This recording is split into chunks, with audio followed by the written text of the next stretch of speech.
natin. Ito, inspirasyon. Yes, tama.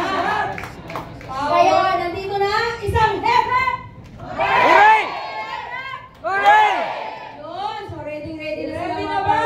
Oh, milyon-milyon palakpak muna para kay Ma'am Nancy Bando!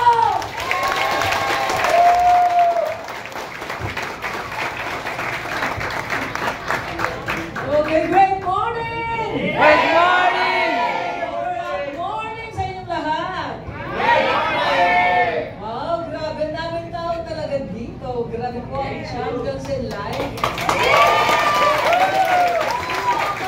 Payaman! Sigaw mo ako yun! Hindi ba? Hindi na. Sabi na ako yun. Bakit hindi ka ba naniniwala?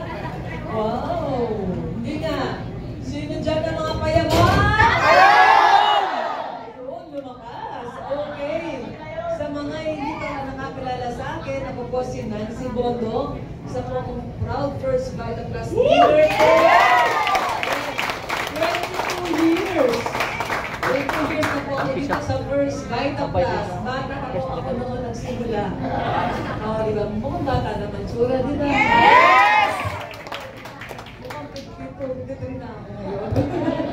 Okay, ang background ko po, empleyado po ako dati, no? 7 years po ako empleyado, naging manager po ako ng Jollibee. Ayan, puro Jer, walang money. Kaya po ako nag-resign kasi gusto ko yumaman tulad nyo. Yes! Ayan. And then po, nag-traditional business ako, kaya ako nag-resign kasi gusto ko yumaman.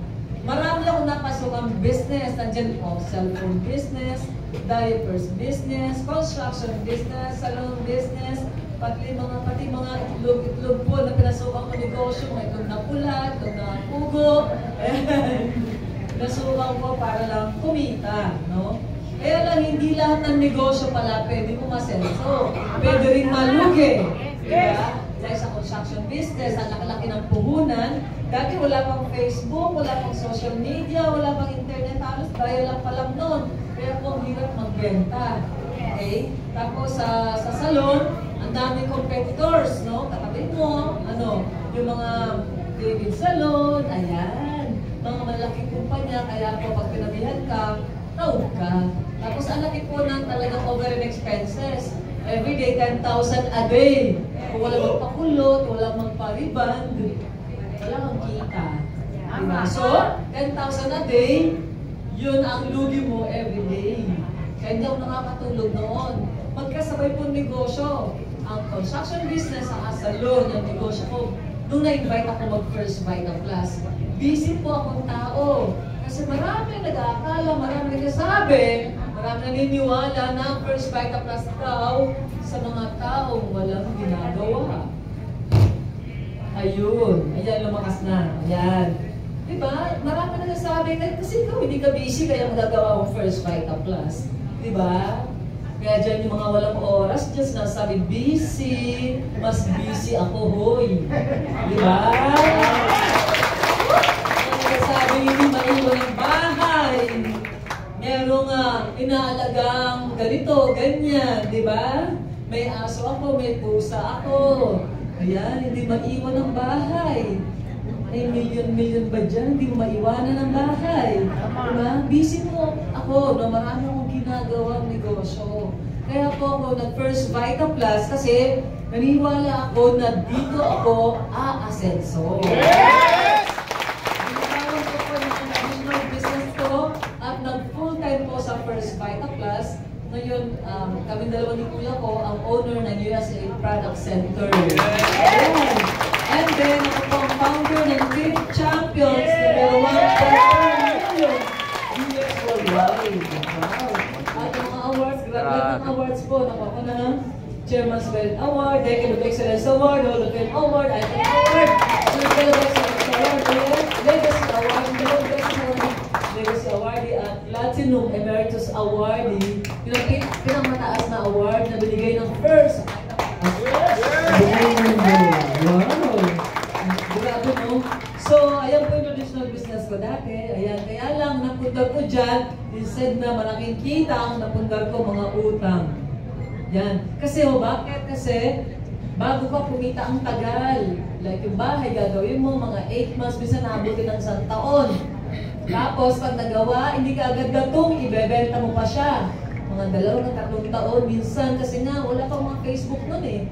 So 3 taon na hindi ka ba kakain, hindi ka ba gagastos, hindi ka ba mamamasahe. Diba? Kung dati po nagre-renta lang po ako ng bahay. Wala po akong bahay.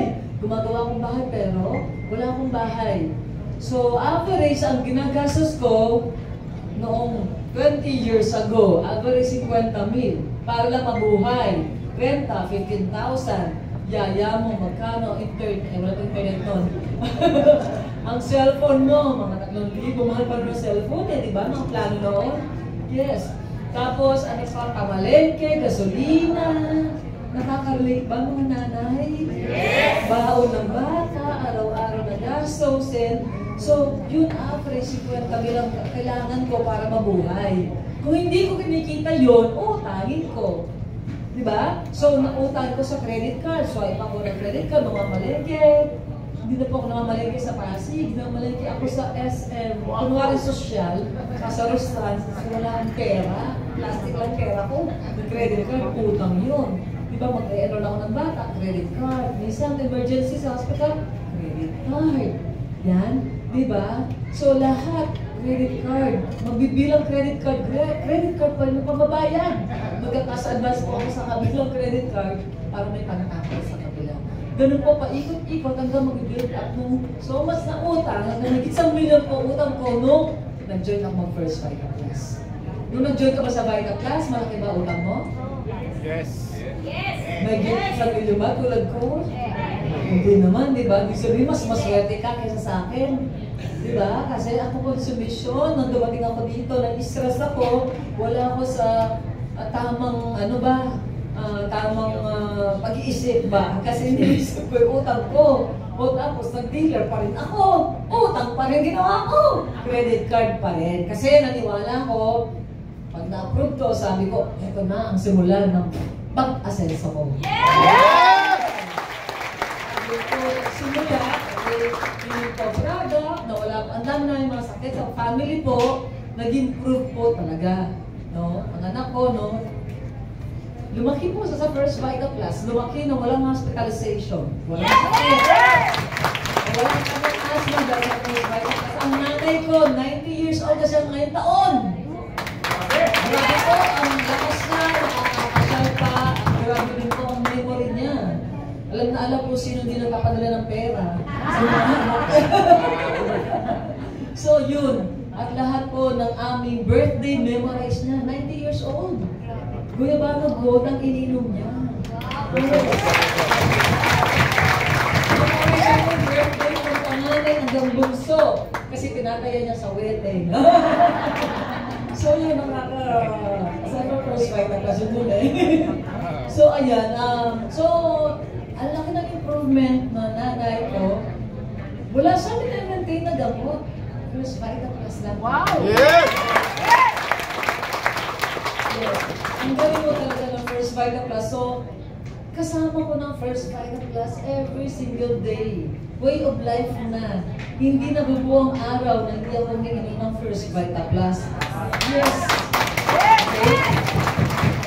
So, alam ko, sa sinimula ko siya yung kwento, nagsimula akong magnegosyo, nagsimula akong kumita, and then inaral ko, tapos tinuro ko sa mga dealers ko kung paano gawin ang negosyo. Okay? So, umpisa siyempre yung offline training, naging mentor, ayan po, nagme-meeting, ayan, kinakadya mga dealers, at sa unang dumating ang pandemic, hindi pa rin mapigilan. Mag-online, mga meetings, mga seminar, okay, nag-mentor po kami sa online, hanggang ngayon po.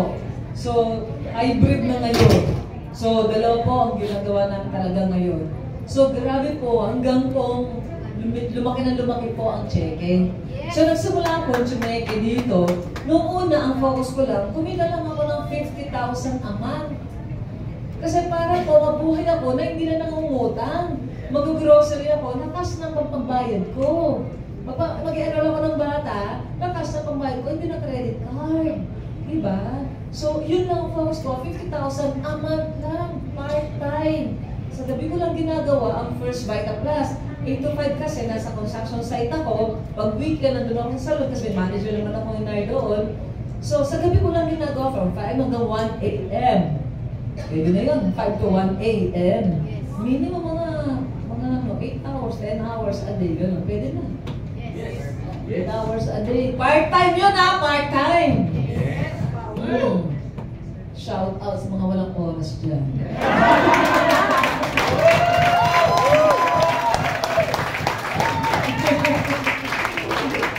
Okay. So, ano nangyari?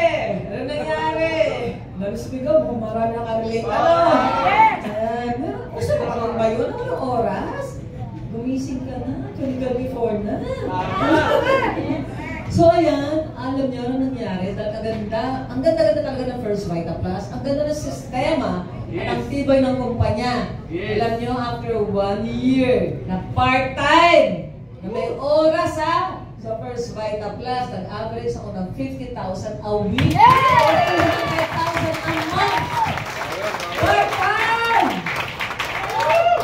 Okay, part-time, nag-visit na ako. At hindi ko siya yung full-time. Di ba? Kasi nga, kung 8 oras lang binibigay ko, kung mas maraming oras ang binibigay ko, mas dodoble ang resulta. So, in-expect ko, mga doble lang din ang ibibigay ng income ng First Vita Plus. So, 200,000. Magkano ang doble nun? 400,000. Sabi ko, willing naman ako magbigay ng mas maraming oras. So, doble. Yung 8 oras, gagawin ko ilan? 16 hours. Kung gusto mo lumaki, check mo. Shout out sa mga busy-busy yan dyan. 16 hours! Okay! Expect ko 400,000. Okay na sa inyo? Yes! Kaya lang, matindi, nag-600,000. Kaya ibigay mo, hindi lang full-time, double time mo. Kasi nandito na pagkakataon mo eh. Yes. Ang tagal-tagal mong hinahantay ang isang break. Tama. Diba? Ang tagal mo naghahanap ng pagkakataon para umasenso sa mabago buhay mo. Eto na Tapos wala ka pang oras. Tama! Pero kay Batang Quiapo, shout out dyan, nagpupuyak ka. Sa YouTube pa, paulit-ulit, hindi makatulog habang hindi na sa Batang Quiapo. Tama! Hindi pa rin ba yun? Ito ngayon?